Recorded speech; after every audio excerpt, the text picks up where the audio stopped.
The suit didn't fit. It was a size too big, borrowed from a neighbor who'd been kind enough not to ask why. Daniel adjusted the collar for the 5th time as he waited in the lobby, his calloused hands betraying years of manual labor. He glanced at the application form again. Janitor position, Oak Ridge Solutions, 9 a.m. interview. It was a last shot. Just 3 months ago, Daniel had been laid off from the construction site he'd worked at for nearly a decade.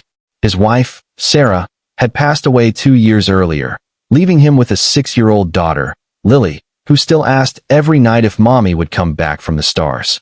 Bills had piled up, and despite picking up part-time gigs and selling almost everything that wasn't nailed down, he was drowning.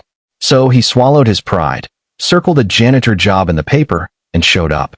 "Mr. Walker?" a soft voice called out. Daniel stood, startled by the woman in the navy blue pantsuit. She had a presence, sharp eyes, graceful confidence, and yet a certain softness in her smile. Definitely not the receptionist he expected.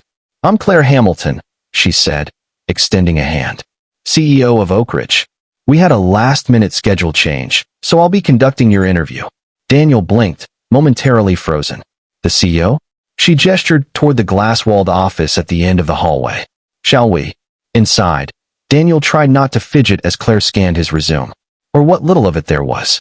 One look at it, and she'd know he wasn't qualified for anything more than sweeping floors. "So," she said, "why do you want this job?" He hesitated, then looked her in the eye. "Because I need it. I have a daughter.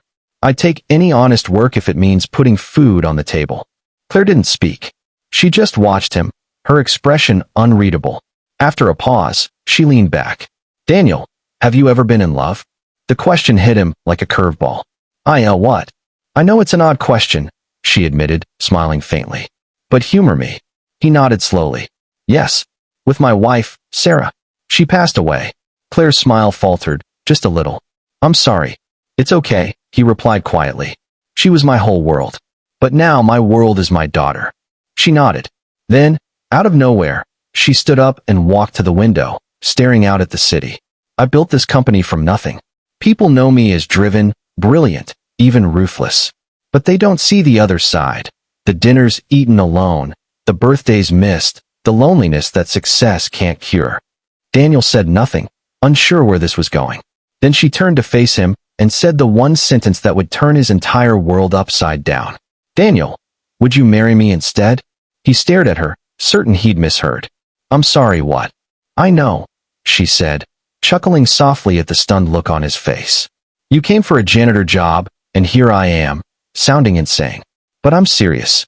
She walked over, her voice gentle but sure. "I'm not asking for a fairy tale. I'm asking for a partnership. A family.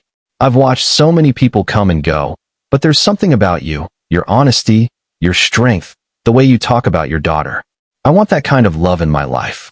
Daniel blinked rapidly, trying to process the surreal proposal. "But you don't even know me."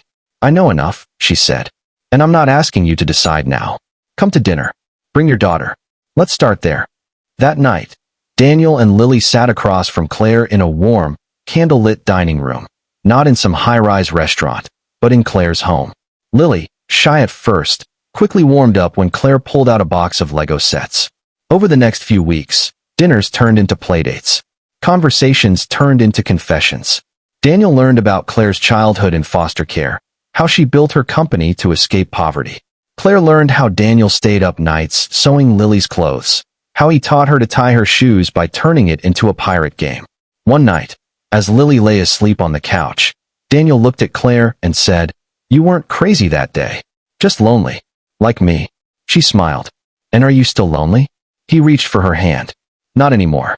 Months later, under the gentle shade of an old oak tree in the city park, Claire didn't wear a designer gown. Daniel didn't wear a rented tux. Lily, in a flower crown she made herself, stood between them as they exchanged simple vows. Vows not of fairy tales, but of healing, of building something new from the broken pieces. The story of the janitor and the CEO spread like wildfire. Not because of scandal or drama, but because in a world so often obsessed with status and wealth, here was something rare, authentic love. And in a quiet office in Oak Ridge Solutions, there's now a family photo on the CEO's desk, Claire, Daniel, and Lily, laughing together.